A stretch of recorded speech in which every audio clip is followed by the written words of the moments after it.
Assalamualaikum warahmatullahi wabarakatuh. Salam sejahtera untuk kita semua.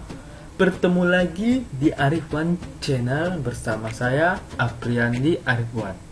Pada kesempatan kali ini kita akan melanjutkan video pembelajaran PPKN yang mana sebelumnya saya membahas bab 1 tentang hak asasi manusia dalam perspektif Pancasila. Selanjutnya di bab kedua ini saya akan membahas sistem dan dinamika demokrasi di Indonesia. Jadi materi ini adalah materi untuk kelas 11 SMA, Madrasah Aliyah dan SMK. Oke, tujuan pembelajaran kita kali ini. Yang pertama, peserta didik dapat menghargai nilai-nilai demokrasi Pancasila dengan baik. Yang kedua, peserta didik dapat melihat serta menyimpulkan sistem dan dinamika demokrasi di Indonesia sesuai Undang-Undang Dasar Negara Republik Indonesia tahun 1945 dengan benar. Yang ketiga, peserta didik dapat melaksanakan demokrasi di Indonesia dengan baik. Yang keempat, peserta didik dapat menerapkan kehidupan demokrasi di lingkungan sekolah, keluarga, masyarakat, serta bangsa dan negara. Yang pertama, penerapan sistem demokrasi. Teman-teman semua pasti sering nih mendengar kata demokrasi. Jadi apa sih inti dari demokrasi ini? Ya, demokrasi adalah kedaulatan rakyat atau kekuasaan tertinggi ada di tangan rakyat. Yang mana definisi ini sering kita dengar dari pendapat ahli yaitu Abraham Lincoln, mantan Presiden Amerika Serikat, yang mengatakan demokrasi adalah pemerintahan dari rakyat, oleh rakyat, dan untuk rakyat. Lantas, bagaimanakah prinsip, macam-macam dan ciri-ciri demokrasi tersebut? Jadi sudah jelas ya, demokrasi ini adalah kekuasaan yang tertinggi berada di tangan rakyat. Jadi semuanya itu kembali kepada rakyat, dari rakyat, oleh rakyat, dan untuk rakyat juga. Itulah definisi atau inti dari demokrasi. Selanjutnya, prinsip demokrasi. Ini ada 3 ya. Keterlibatan warga negara dalam pembuatan keputusan publik. Jadi warga negara itu langsung ikut serta ya dalam pembuatan keputusan publik atau peraturan pemerintah. Itu masyarakat juga turut andil atau warga negaranya. Yang kedua, tingkat persamaan di antara warga negara. Tidak ada perbedaan nih, maupun dia statusnya orang kaya ataupun dia menengah ke bawah, itu semuanya sama. Yang ketiga, kebebasan atau kemerdekaan yang diakui dan dipakai oleh warga negara. Jadi setiap warga negara itu mempunyai kebebasan untuk diakui sebagai warga negara, maupun dia mengeluarkan pendapat, maupun dia mengeluarkan kritikan untuk pemerintah, itu memiliki kebebasan. Yang kedua ini macam-macam demokrasi. Yang pertama, berdasarkan cara penyaluran kehendak rakyat. Itu ada demokrasi langsung, perwakilan, dan sistem referendum. Demokrasi langsung ini maksudnya warga negara langsung memberikan kritikan atau masukan maupun memberikan pendapatnya. Nah, ini contohnya pada zaman Yunani kuno. Itu kalau zaman Yunani itu negaranya hanya sebatas kota atau Athena. Jadi warga negaranya itu dapat berkumpul langsung memberikan saran. Nah, kalau kita Indonesia ini wilayahnya luas, tidak mungkin seluruh warga negaranya dikumpulkan dari satu tempat. Nah, yang keduanya ini perwakilan, maksudnya seperti kita sekarang. Ini ada DPR, DPD, dan MPR ini yang kita pilih, dan dialah yang mewakili kita atau suara kita ini diwakilkan oleh mereka untuk didengar oleh presiden maupun pemerintah yang berwenang di dalam keputusan yang akan kita kritik atau kita beri masukan. Yang kedua ini sistem referendum. Nah, ini yang bersama juga ini perwakilan tuh kita memberikan pendapat melalui sistem referendum ini. Yang kedua ini berdasarkan titik perhatiannya, ada demokrasi formal, material, dan gabungan. Demokrasi formal adalah demokrasi yang menjunjung tinggi persamaan dalam bidang politik tanpa disertai upaya mengurangi kesenjangan dalam bidang ekonomi. Bentuk demokrasi formal biasanya dianut oleh negara-negara liberal. Sedangkan demokrasi material adalah demokrasi yang menitik beratkan upaya menghilangkan perbedaan dalam bidang ekonomi, sedangkan persamaan dalam bidang politiknya kurang diperhatikan, bahkan dihilangkan, dianut oleh negara-negara komunis. Sedangkan demokrasi gabungan adalah gabungan dari nilai baik dari formal dan nilai baik dari material.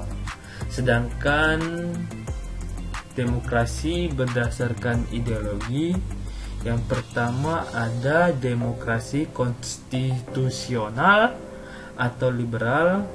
Di sini kita artikan demokrasi yang didasarkan pada kebebasan atau individualisme. Ciri khas pemerintahan demokrasi tersebut: pemerintahan yang terbatas, kekuasaan pemerintahan dibatasi oleh konstitusi, tidak diperkenankan banyak melakukan campur tangan dan bertindak sewenang-wenang terhadap rakyat. Jadi di sini lebih dikedepankan rakyatnya ya. Sedangkan demokrasi rakyat adalah demokrasi yang didasarkan pada paham Marxisme atau komunisme. Demokrasi rakyat mencita-citakan kehidupan yang tidak mengenal kelas sosial. Manusia dibebaskan dari keterkaitan atau keterikatan pada pemilikan pribadi tanpa penindasan atau paksaan, tapi untuk mencapai masyarakat tersebut perlu menggunakan paksaan atau kekerasan. Jadi di sini mengedepankan pemerintahan otoriter ya. Jadi untuk masyarakatnya tanpa adanya kelas itu pemerintahnya langsung turun tangan. Nah, jadi di sini lebih banyak memakai kekerasan, sehingga demokrasi rakyat ini kita lihat di negara-negara komunis itu semua warga negaranya itu kelas sosialnya itu hampir sama ya, berbeda dengan demokrasi konstitusional atau liberal. Ini lebih kebebasan warga negaranya, yang kaya semakin kaya, yang miskin ini dia harus berjuang untuk bisa menyamakan ataupun untuk mendapatkan kehidupan yang layak. Sedangkan ciri-ciri demokrasi ini ada keterlibatan rakyat dalam mengambil keputusan, pengakuan penghargaan dan perlindungan terhadap hak rakyat, persamaan hak seluruh rakyat, lembaga peradilan dan kehakiman yang independen, kebebasan pers, pemilu yang jujur dan adil, dan pengakuan terhadap perbedaan. Jadi di sini sudah kita jelas ya ciri dari demokrasi tersebut, lebih kepada kebebasan warga negara atau rakyatnya, baik dalam bidang apapun ya. Selanjutnya prinsip-prinsip demokrasi Pancasila. Nah, kalau prinsip demokrasi Pancasila ini secara garis besarnya ini tidak jauh ya dari kelima silanya, dari sila pertama, kedua, ketiga, keempat, dan kelima. Jadi disitu saling berkaitan, yang mana poinnya bisa dapat Ananda lihat. Nah di sini ada perkutuan yang maha esa dan kecerdasan berkedaulatan rakyat, rule of law, pemisahan kekuasaan, hak asasi manusia, pengadilan yang merdeka, otonomi daerah, kemakmuran dan berkeadilan sosial. Nah, di sini sudah dirangkum ya. Selanjutnya ciri-ciri demokrasi Pancasila. Nah ini dia.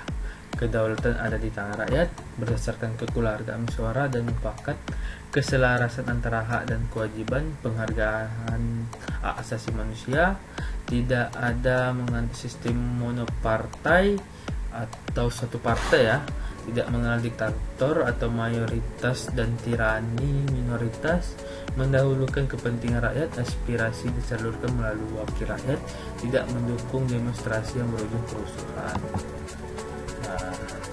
Selanjutnya asas dan fungsi demokrasi Pancasila.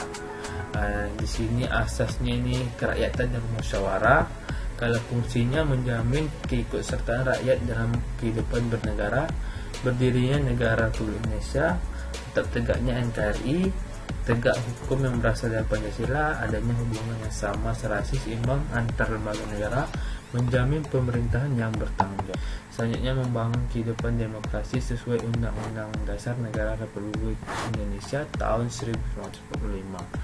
Jadi pentingnya demokrasi, budaya demokrasi dalam kehidupan sehari-hari, nilai-nilai demokrasi sesuai dengan Undang-Undang Dasar Negara Republik Indonesia tahun 1945. Jadi kalau kita lihat secara kesimpulannya itu, warga negara memiliki kedudukan yang sama yang baik di mata hukum maupun di bidang yang lainnya. Sedangkan sikapnya kita lihat sikap yang taat dengan hukum dan juga memiliki sikap yang bebas ya. Kalau dari nilai-nilai Undang-Undang Dasar ini, kita diberi kebebasan yang seluas-luasnya selagi itu tidak bertentangan dengan peraturan yang ada. Oke, terima kasih. Untuk video selanjutnya kita akan mengundang narasumber yang merupakan aktivis dari Riau ya. Nah, jadi teman-teman sekalian juga bisa mengambil ilmunya dari teman kita atau bintang tamu yang akan tampil di video selanjutnya. Saya akhiri dengan assalamualaikum warahmatullahi wabarakatuh. Salam sejahtera untuk kita semua. Jangan lupa subscribe channel ini, komen dan like ya, serta share supaya kita dapat berbagi ilmu ini ke semua teman-teman kita.